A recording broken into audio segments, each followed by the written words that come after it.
Comrades, it's time for me to complete Blizzard's top 10 seeds for my Overwatch World Cup 2019 series by covering who I think will make Team Russia. A team that will be hoping that this is a year they can finally return to the heights they reached back in 2016 as silver medalists and runners-up to South Korea. Their committee has been overhauled entirely, with mistakes coming in as general manager, therefore ruling him out of a DPS running, despite recently coming out of retirement to play for Montreal Rebellion.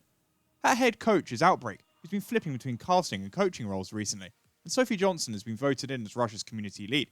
Last year, and indeed the year before, Team Russia was not able to find its way back to BlizzCon after finishing third at the regional qualifiers, despite a great performance against Team Finland, therefore being eliminated. And they are fortunate that their 2016 performance was so good they received a top 10 seed this year, giving them access to Blizzard support, should they finally manage to reach BlizzCon. The team has held two stages of trials, with Tier 1 and 2 players getting biased for the later stage, and consequently, as I put together my 7-player squad for Russia, I'm only going to utilise players found on their final shortlist that they posted on Twitter, assuming that only those mentioned here are eligible candidates, and anyone missing has either elected not to compete, or simply has not been deemed good enough. Although again, like Australia, bear in mind that I'm not very familiar with many of the players I'll mention, and some of the names I'll be definitely butchering. The main tank position seems to be a pretty obvious choice, with Tonic the only contenders level player here from Young and Beautiful. He's shown a proficiency on Rhine, Winston and Rissa, and was a member of Russia's national side last year in 2018, which consequently means that he will have already developed synergy with many of his teammates here, whilst also being the most experienced option. He performed well in the trials for Team Russia held, and given who my choice will be at flex tank, he'll be my personal choice again for this year. The only other competitors for this position were Tonic's opposite numbers during these trials, B. Crownus, and apologies for this pronunciation, if there are any Russian fans watching please let me know how to say it in the comments below. Tan Hogpag? I'll call him Tan, who I couldn't really find any information on, but it'd be fair to say that their performance in the trials was solid, showing an ability in particular on Orisa, Ryan and Hammond, and at no point do they look completely out of their depth, or entirely outclassed, producing some nice players, but it's unlikely they'll end up being selected. As I alluded to before, my flex tank will be another player returning from Russia's 2018 World Cup side, in Chao, who's been enjoying life on HSL Esports, who alongside Clockwork Vendetta have been the surprises so far this European Contenders season. Both his Diva and Roadhog play have impressed me, particularly in the trials, and he seems to be an obvious selection to pair alongside Tonic once again, keeping the synergy and tank core from last year. That said, I have to give mention to another player at this position from the trials, who really caught my eye in Rez, whose Roadhog in particular was consistently dominant, and at times really gave Shao a run for his money, and even though I couldn't find out anything about him, he definitely left a very positive impression upon me, standing out much more than the other trialist Influx, and he's given himself the best chance of being considered, even if I reckon it's not likely to happen.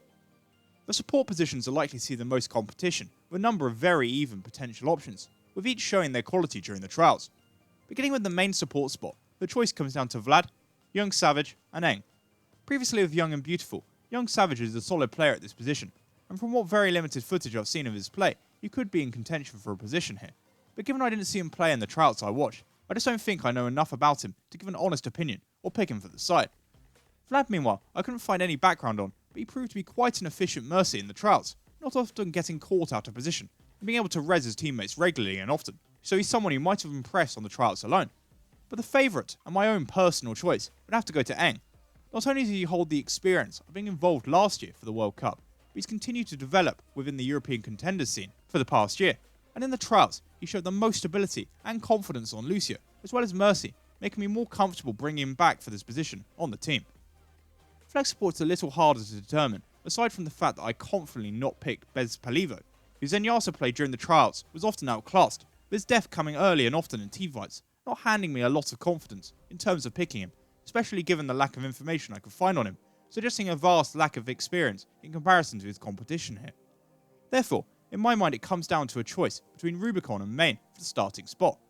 Rubicon has been involved in every Overwatch World Cup for Russia, playing at the position in 2016 and 2017, before like mistakes taking on the general manager role in 2018. He's probably best remembered for his time on EU United back in 2017, and he's a good Zen and Ana player. More recently, he's been involved in coaching roles, but returns this year to try and make the team as a player, and put on a solid showing in the trials. However, on balance and reflection, I think I edge my choice towards Main here. Not only was he involved in the side last year, and thus can rekindle his partnership alongside Eng, but he's far more involved playing at the high level within competitive Overwatch scene, competing in the first season of European Contenders this year, and during the trials, also too seemed quite even. I just got the impression that Main was making more crucial and clutch plays in most of the teamfights, which is why I'd lean in his direction when making this decision. Perhaps the easiest position initially to choose for Team Russia this year is at DPS. When you think of his national side and Overwatch, one name immediately springs to mind, and as usual, he's an insta-lock for making the team: Shadowburn. The second season of Overwatch League action within the GOAT's meta has not treated him kindly, with some sorry looking performances on Zarya that seen him benched on the Paris Eternal. But when he has been allowed to return to DPS, he has again showed his quality and prestige on his most famous heroes, Genji and Pharah, who he's excelled with for years. Indeed, within these trials, he looked far more like his historical self and dominated on a number of occasions, therefore making him the clear projectile option for the side. Beside him, another guaranteed lock for Russia is their only other Overwatch League player, in Nala, who quietly has had a nice season so far in the Atlanta Reign. Admittedly, he spent a lot of time on the bench, first behind Dafran and now Baby Bay, but when he's been involved, he's been disciplined on break and occasionally shown off his ability on DPS heroes such as Widowmaker, Mei and Tracer, making him the most experienced and perfect complement to Shadowburn at the hit-scan DPS position. But the question now is who to fill the third and final DPS spot on this roster, with Mistakes obviously out of the running and seemingly unfixed, not wanting to compete this year. I honestly know very little of the other options here, so I'm just going to say what stood out from the trials that were streamed. Bury Me Alive was alright, with his main praise coming from his play on Mei, but with Nala on the side, I don't really see any point in including him. Necron and Neji, meanwhile, showed some promise as well from some Widow play, but the player who stood out the most in my mind was far and away Stanny. He kept coming up in the kill feed, whether he was playing Genji, Hanzo or Sombra,